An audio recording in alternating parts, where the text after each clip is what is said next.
오늘 우리에게 주신 하나님의 말씀은 시편 149편 1절부터 9절 말씀입니다.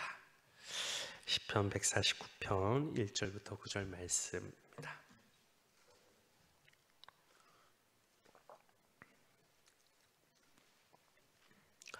다 찾으셨으면 함께 읽도록 하겠습니다. 할렐루야. 새 노래로 여호와께 노래하며 성도의 모임 가운데서 찬양할지어다. 이스라엘은 자기를 지으신 이로 말미암아 즐거워하며 시온의 주민은 그들의 왕으로 말미암아 즐거워할지어다. 춤추며 그의 이름을 찬양하며 소고와 수금으로 그를 찬양할지어다. 여호와께서는 자기 백성을 기뻐하시며 겸손한 자를 구원으로 아름답게 하심이로다. 성도들은 영광 중에 즐거워하며 그들의 침상에서 기쁨으로 노래할지어다. 그들의 입에는 하나님에 대한 찬양이 있고 그들의 손에는 두 날 가진 칼이 있도다. 이것으로 문 나라에 보수하며 민족들을 벌하며 그들의 왕들은 사슬로 그들의 귀인은 철가랑으로 결박하고 기록한 판결대로 그들에게 시행할지로다. 이런 영광은 그의 모든 성도에게 있도다. 할렐루야. 아멘. 할렐루야. 우리 옆에 분과 한번 인사하도록 하겠습니다. 11월 한 달도 승리합시다. 네, 이제 11월입니다. 정말 시간이 빠르죠. 네, 이제 어느덧 2022년도도 두 달밖에 남지 않았는데 올 한 해도 주님 안에서 주어진 상 가운데 달려오시느라 모두 고생하셨습니다. 남은 두 달도 주님 안에서 잘 마무리하고 내년도 또 기대와 소망으로 준비하는 우리 수원교회 성도들 되기를 예수님의 이름으로 축원합니다. 아멘. 지난번 설교 때 제가 애화로 먹는 것이 주는 기쁨을 이야기하며 제가 오징어 먹다 이빨이 깨졌다라고 이야기를 했는데요. 그 후로 성도분들이 저만 보면 그렇게 오징어 얘기를 하십니다. 근데 보통 이빨이 깨졌다고 하면 이빨이 괜찮냐고 물어보셔야 되는데 그건 하나도 안 물어보시고 자기도 오징어를 좋아한다, 뭐 어제도 드셨냐, 또 심지어는 또 오징어도 보내주신 분도 계셨습니다. 어쨌든 귀한 간식 감사드리고요. 남은 시간도 여러분 맛있는 거 많이 드시고 여러분도 힘내시고 더욱더 주님의 일에 달려가시길 바랍니다. 오늘 말씀을 보면 하나님의 거룩한 백성이 두 가지의 일을 행하는 것을 볼 수 있습니다. 오늘 말씀 6절 말씀에 보면요, 그들의 입에는 하나님에 대한 찬양이 있다라고 되어 있습니다. 그래서 5절의 모습으로 하나님을 찬양, 즉 예배할 것을 이야기하고 있고요. 또 6절 후반부에 보면 손에는 두 날 가진 칼이 있도다라고 되어 있습니다. 그래서 그 손에 가진 두 날 가진 칼로 7절의 일들을 행하는데요. 7절 말씀을 보면 이것으로 문 나라에 보수하며 민족들을 벌하며 라고 되어 있습니다. 이것은 이스라엘을 괴롭게 한 여러 나라들에게 복수를 하고 그들을 심판하는 이스라엘의 모습을 보여주고 있는데요. 그래서 이스라엘은 이 두 가지의 일을 행하는 민족으로 오늘 본문에 그려지고 있습니다. 이스라엘은요, 먼저 하나님을 찬양하고 예배하는 사람들입니다. 그래서 오늘 말씀 1절부터 5절까지 하나님이 왜 이스라엘에게 찬양을 받으셔야 하는지, 그리고 이스라엘은 하나님을 언제 어떻게 찬양하고 예배해야 하는지, 그것에 대해 오늘 말씀 1절부터 5절 말씀에 이야기하고 있습니다. 두 번째로 이스라엘은요, 하나님의 명령에 따라 열방을 심판하는 사람들입니다. 그래서 오늘 본문 7절부터 9절까지의 말씀에 보면 이스라엘이 심판해야 할 대상들과 그들을 어떻게 심판해야 하는지 그것에 대해 이야기하고 있습니다. 그런데 여러분, 우리가 한번 생각해 볼 때에 하나님을 마음을 다해 기쁘게 찬양하는 예배자의 모습과 두 손에 칼을 들고 전사의 모습으로 왕들을 사슬로 철고랑으로 결박하는 모습이 잘 연관되지 않죠. 그렇지 않습니까? 하나님을 기쁨으로 찬양하던 이들의 얼굴과 또 생명을 해하는 전쟁에 서 있는 그들의 얼굴이 잘 합쳐져 있지 않잖아요. 그런데 이스라엘 백성은 입으로는 하나님을 찬양하고 예배하는 일과 칼을 들고 열방을 심판하는 일을 모두 행해야 하는 의무가 있는 사람들입니다. 여러분, 하나님이 왜 이스라엘이라는 나라를 세우셨을까요? 한번 생각해 보면, 여러분, 하나님은 온 열방의 왕이시고 그 열방을 하나님의 결정대로 움직이실 수 있는 분이십니다. 온 세계에서 가장 큰 나라였던 애굽도 하나님이 원하시면 무너뜨릴 수 있고, 한때 세계를 지배했던 바벨론도 하나님이 결정하시면 그들의 견고했던 군사력도 하루아침에 사라질 수 있게 할 수 있는 분이십니다. 그런데 하나님이 굳이 이스라엘이라는 나라, 역사도 길지 않고 세계를 다스리는 제국에 비하면 한없이 초라하고 힘도 없는 그 한 나라를 택하시고 그 나라에 왜 하나님의 이름을 두셨냐라는 것입니다. 하나님이 이스라엘을 택하신 첫 번째 이유는요, 바로 그들이 하나님을 예배하게 하기 위해서였습니다. 하나님이 애굽의 노예로 살고 있던 이스라엘 백성을 이제 출애굽시키기 위하여 그들을 인도할 지도자로 모세와 아론을 세우십니다. 그리고 그들로 하여금 바로에게 찾아가 하나님의 명령을 전하게 하는데요, 하나님이 바로에게 내리신 명령은 바로 이것이었습니다. 오늘 이거 출애굽기 말씀인데요, 새 번역 버전입니다. 말씀을 보면 그에게 이렇게 말하여라. 히브리 사람의 하나님이신 주님께서 나를 임금님께 보내어 이르시기를 나의 백성을 보내어 그들이 광야에서 나에게 예배하게 하라 하셨는데도 임금님은 아직까지 그 말씀을 듣지 않았습니다 라고 되어 있습니다. 하나님이 바로에게 모세와 아론을 보내어서 이스라엘을 보내라 라고 명령하신 그 이유가 바로 하나님을 예배하게 하기 위해서라는 것입니다. 하나님이 이스라엘이 광야에서 하나님만을 섬기고 하나님만을 예배하게 하는 것, 이것이 하나님이 이스라엘을 택하시고 그들을 구원하신 첫 번째 이유라는 것입니다. 그래서 이스라엘은 하나님의 통치 가운데에 하나님을 예배하는 나라가 되어야 합니다. 하나님이 세상을 처음 창조하시고 인간에게 하나님의 형상으로 입히신 후에 이 인간을 통하여 하나님의 축복이 세상 가운데 흘러가게 하셨습니다. 그런데 인간이 하나님을 떠나 죄를 짓고 난 후 하나님의 형상을 잃어버리고 하나님의 축복의 통로가 아닌 죄로 인해 저주를 세상에 들어오게 하는 저주의 통로가 되어버렸다는 것이죠. 그래서 하나님은 새로운 하나님의 축복의 통로로 하나님이 온전히 다스리시고 하나님만을 섬기고 예배하며 하나님의 축복의 통로가 되는 한 나라를 세우셨는데 그것이 바로 이스라엘이었던 것이죠. 그래서 출애굽기 19장 6절 말씀에 보면 너희가 내게 대하여 제사장 나라가 되며 거룩한 백성이 되리라. 너는 이 말을 이스라엘 자손에게 전할지니라 라고 되어 있습니다. 여러분, 제사장은 하나님의 축복을 이스라엘 백성에게 전달하는 역할을 하는 사람이지 않습니까? 마찬가지로 이스라엘이 이제 하나님의 말씀 가운데 구별된 삶을 살고 하나님을 예배하는 삶을 통하여서 하나님의 축복을 받고 그 하나님의 축복을 열방에 흘러가게 하는 새로운 통로가 되는 것이죠. 그것이 바로 이스라엘을 세운 이유이고 이스라엘이 하나님을 예배할 때 그러한 일들이 일어나게 되는 것입니다. 두 번째로 하나님이 이스라엘을 세우신 이유는 죄로 가득한 열방을 심판하는 도구로 사용하시기 위해서였습니다.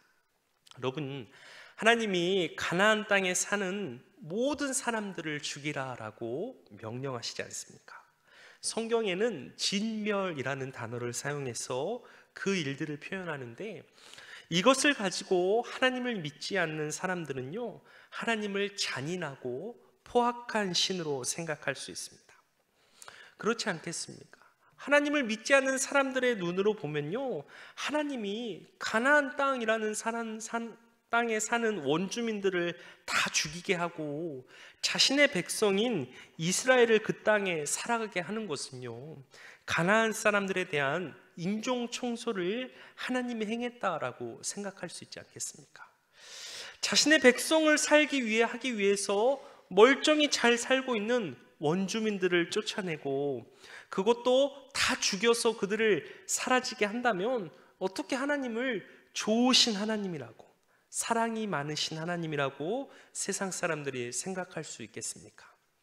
그런데 여러분, 하나님이 가나안 족속을 멸하신 것은요, 단순히 이스라엘 백성들을 살게 하시기 위한 것이 아니었고, 하나님이 이스라엘 백성이 아닌 다른 민족들을 귀하게 여기지 않아서가 아니었고, 그 땅에 하나님 앞에 죄가 가득하였기 때문에 그곳의 사람들을 심판한 것입니다.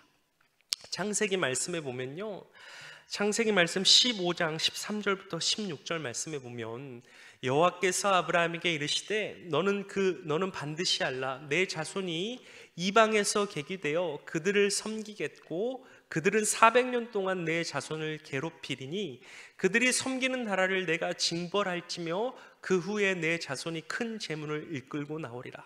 너는 장수하다가 평안히 조상에게로 돌아가 장사될 것이요 내 자손은 4대 만에 이 땅으로 돌아오리니 이는 아모리 족속의 죄악이 아직 가득 차지 아니함이라 하시더니 라고 되어 있습니다. 하나님이 아브라함에게 언약을 주시면서요, 앞으로 아브라함 자손이 겪게 될 일을 대해서 말씀하십니다. 아브라함 후손이 400년 동안은 나라 없이 이방에서 살겠지만 그 후는 하나님의 약속의 땅으로 다시 들어가게 된다라는 것입니다. 그런데 왜 400년 후인지 하나님께서 그 이유를 말씀하시는데, 이스라엘 백성이 들어갈 땅에 사는 아모리 족속의 죄악이 아직 가득 차지 아니하였기 때문이다라는 것입니다. 즉 이스라엘 백성에게 약속하신 땅에 사는 이들이 하나님 앞에서 계속 죄를 짓고 있긴 하지만 아직은 이들을 향한 하나님의 인내와 자비를 보여주고 계신 것이죠. 그러나 이들의 죄가 계속해서 쌓이게 된다면 이들은 결국 심판받게 될 것이다라는 그 말씀을 하나님이 아브라함에게 보여주신 것입니다. 여러분, 하나님이 노아의 때에 왜 세상을 심판하셨냐면요, 6장 11절 말씀에 보니 그때에 온 땅이 하나님 앞에 부패하여 포악함이 땅에 가득한지라 라고 되어 있습니다. 하나님 앞에 인간들의 죄가 더 이상 쌓을 곳이 없을 만큼 가득하였기 때문에 하나님이 더 이상은 이들을 기다리지 못하고 심판하신 것이죠. 마찬가지로 하나님이 가나안 땅의 모든 거민들을 진멸하라라고 명하신 이유는 이제는 이들의 죄가 하나님 앞에 가득 찼기 때문에 하나님이 이들을 심판하신 것입니다. 하나님의 이러한 마음이 정확하게 나타난 구절이 있는데요, 신명기 9장 4절 말씀에 보면요, 내 하나님 여호와께서 그들을 내 앞에서 쫓아내신 후에 내가 심중에 이르기를 내 공의로움으로 말미암아 여호와께서 나를 이 땅으로 인도하여 들여서 그것을 차지하게 하셨다 하지 말라. 이 민족들이 악함으로 말미암아 여호와께서 그들을 내 앞에서 쫓아내심이니라 라고 말씀하셨습니다. 이 말씀에 하나님이 가나안 땅의 거민들에게 행한 그 일들에 대한 이유가 정확히 나와 있습니다. 하나님이 그 민족의 악함으로 인해 그들을 심판하셨다라는 것이죠. 여러분, 그리고 그 심판의 일 가운데 도구로 하나님이 이스라엘을 사용하신 것입니다. 하나님이 노아의 때는요, 홍수로서 그들을 심판하셨지만요, 이제는 하나님이 통치하시는 이스라엘이라는 나라를 통해 그 나라와 함께 하심으로 하나님의 거룩한 전쟁을 통해 하나님을 대적하고 하나님 앞에 죄가 가득한 족속들을 심판하신 것이죠. 이스라엘은 이렇게 하나님을 대적하는 자들에 대한 심판의 도구로 하나님께 사용되어지기 위하여 세워진 나라라는 것입니다.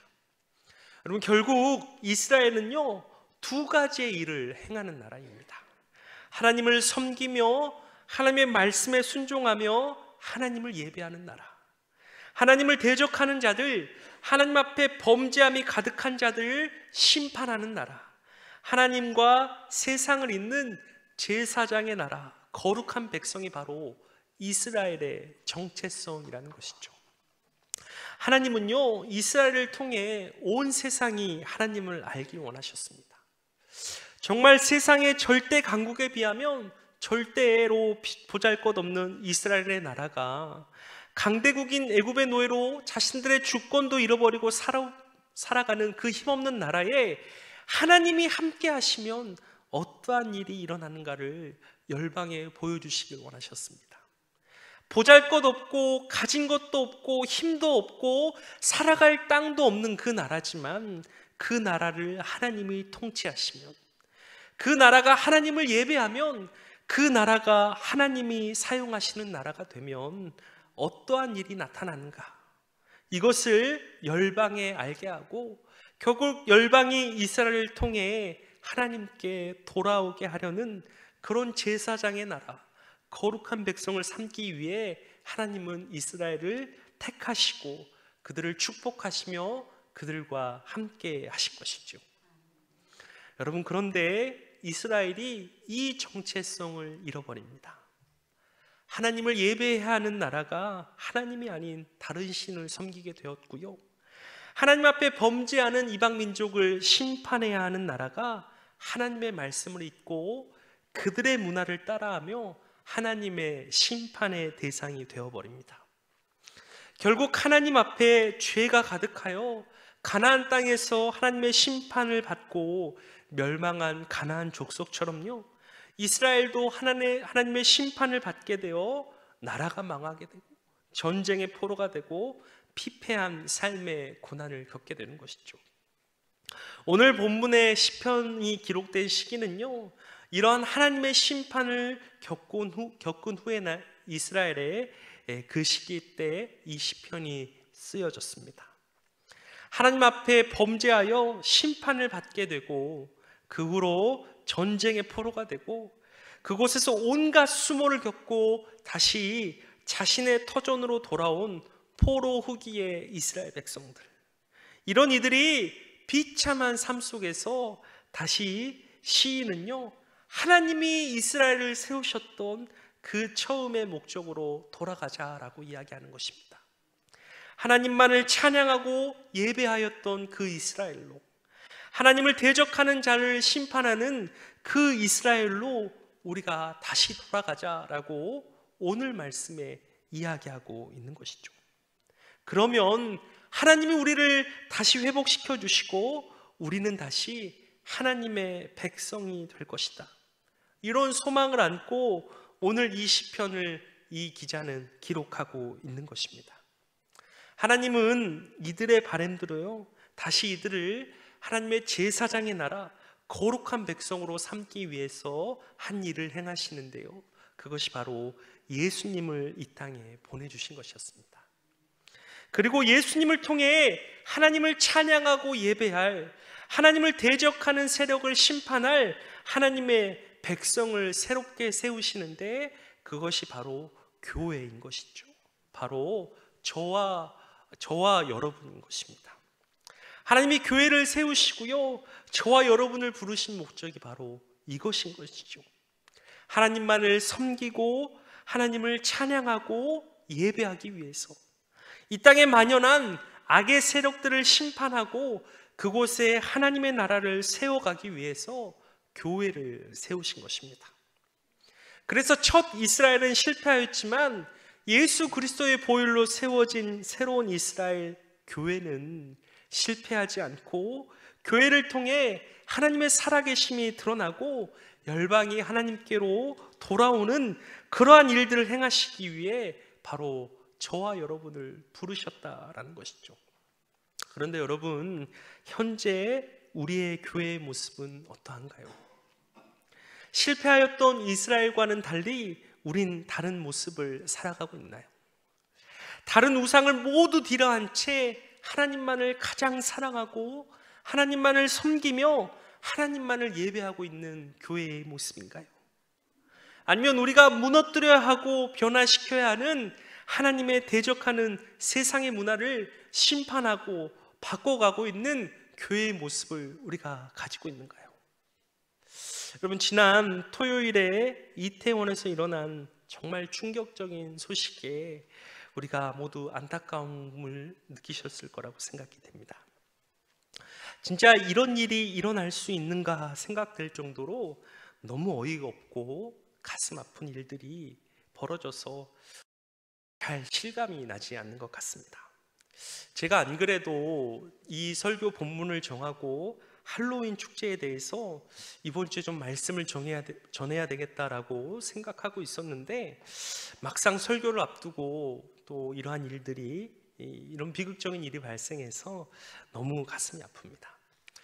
그럼 할로윈 축제가 무엇인지 잘 아시겠지만요, 혹시 모르시는 분들을 위해서, 이 기원이 어떤 것으로 왔는지 모르시는 분들을 위해서 제가 조금 설명을 하면요, 켈트족이라는 민족이 있었습니다. 이 민족이 전통 축제가 있었는데, 이 전통 축제가 사윈이라는 곳인데, 이 사윈이라는 축제에서 이 할로윈이 다시 발생한 것인데요, 이 사윈이라는 이 축제가 무엇이냐면요, 한 해의 마지막 날이 되면요, 음식을 마련해서 죽음의 신에게 제사를 지내고 죽은 이들의 혼을 달래고 악령을 쫓아냈습니다. 이게 뭐냐면 우리나라 제사와 비슷한 것이죠.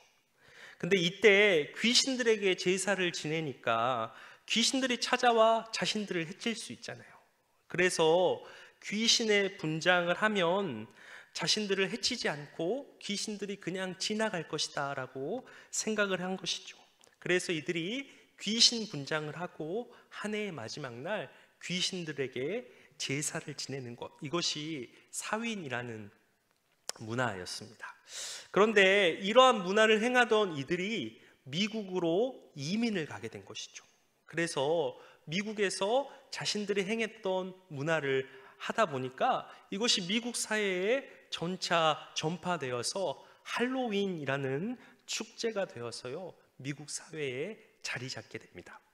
그래서 이 할로윈 축제가 되면 어른이나 아이 할 것 없이 각종 귀신과 회개한 분장을 하며 귀신들을 쫓는 축제를 즐기는 것이죠. 그런데 문제는요, 이 축제가 지금 우리나라의 축제로 자리 잡아가고 있다는 것입니다.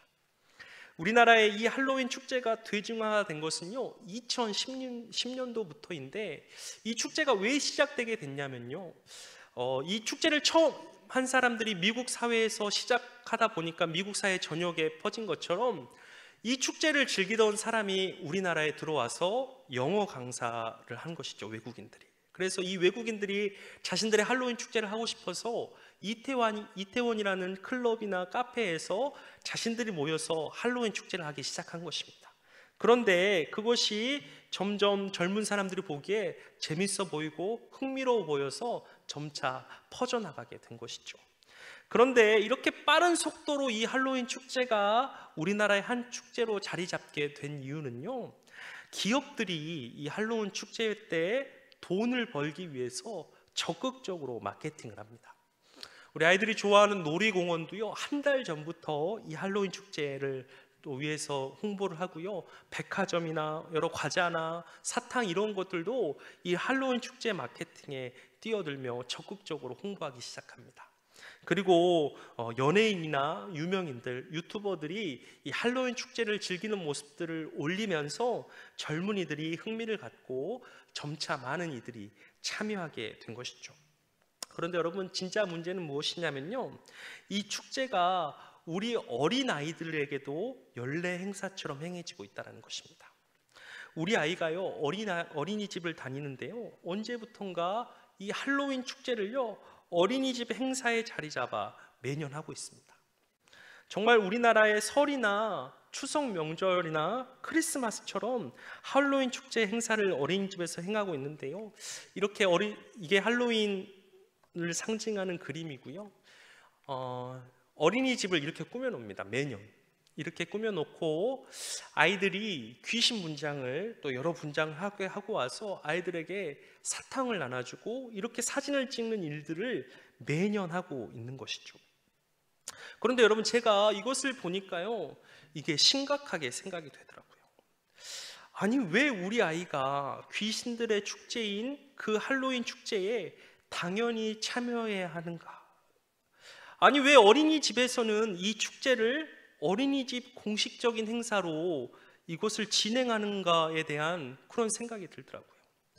그냥 세상 사람들처럼 아무 생각 없이 그냥 귀신 분장하고 즐겁게 하루 노는 날이야, 이렇게 문화로 생각해서 어린이집에서 그렇게 하는 것이겠지만, 하나님을 믿는 우리 관점에서 그 날을 볼 때 이 날을 우리가 아무 생각 없이 참여해서 같이 즐겨도 되는 날인가에 대한 고민을 조금만 해보면요, 그렇지 않은 것 같다는 것이죠. 우리 아이가 어린이집에서 하니까 아무 생각 없이 할로윈 축제를 매년 즐기다 보면요, 우리 아이는 어려서부터 이 할로윈 축제에 익숙해질 것이고, 그리고 매년 이 축제를 즐기는 아이로 자라나게 되겠죠. 이 축제가 가진 의미가 무엇이고 하나님을 믿는 자녀들이 참여하기엔 하나님이 기뻐하시지 않는 자리인 것이 분명한데, 우리 아이는 그냥 시대의 문화니까 아무 꺼리낌 없이 그 자리에 참여하는 사람으로 자라지 않겠습니까?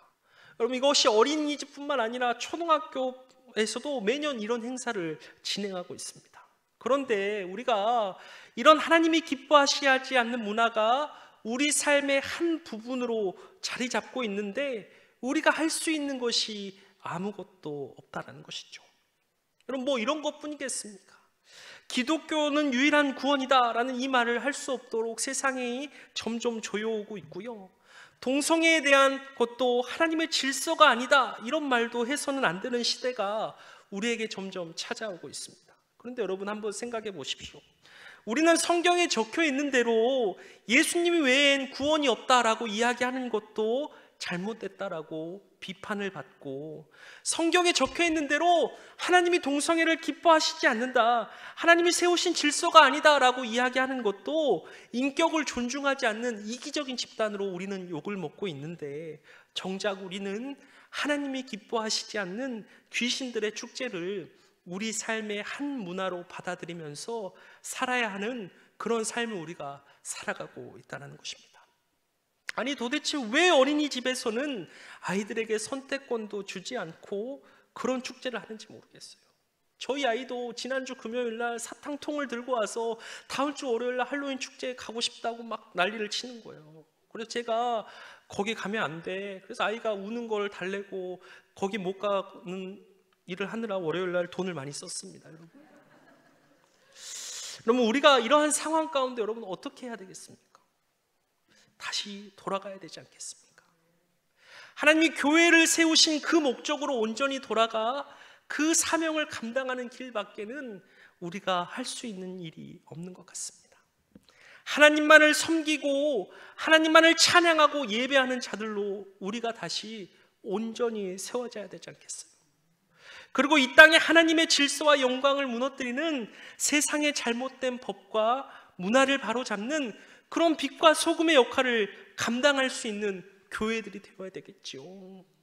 하나님께서 교회를 세우신 그 두 가지 목적에 우리가 온전히 임해야 되지 않겠습니까? 여러분, 이 모든 것이 하나님을 예배할 때, 그리고 우리가 하나님의 말씀에 온전히 순종하며 살아갈 때 이루어진다라는 것입니다. 이스라엘 백성이 하나님을 예배하고 하나님의 말씀에 순종할 때 하나님이 그들과 함께 하셨고 그들이 가나안 땅을 정복하였습니다. 마찬가지로 치열한 영적 전쟁의 순간에 살아가는 저와 여러분도 이 전쟁에 승리하는 방법은 오직 하나, 예배와 말씀에 대한 순종밖에 없다는 것이죠. 여러분, 더욱더 최선을 다해 하나님을 예배하시기 바랍니다. 이 예배를 통해 얻는 힘을 가지고 말씀에 순종하는 삶을 살아가십시오. 더욱더 세상에서 치열하게 하나님의 살아계심을 나타내시며 살아가십시오. 이스라엘은 하나님과 함께 칼로서 세상을 심판하였지만 저와 여러분은 예배함으로, 말씀에 순종함으로 세상을 변화시키는 사람들입니다.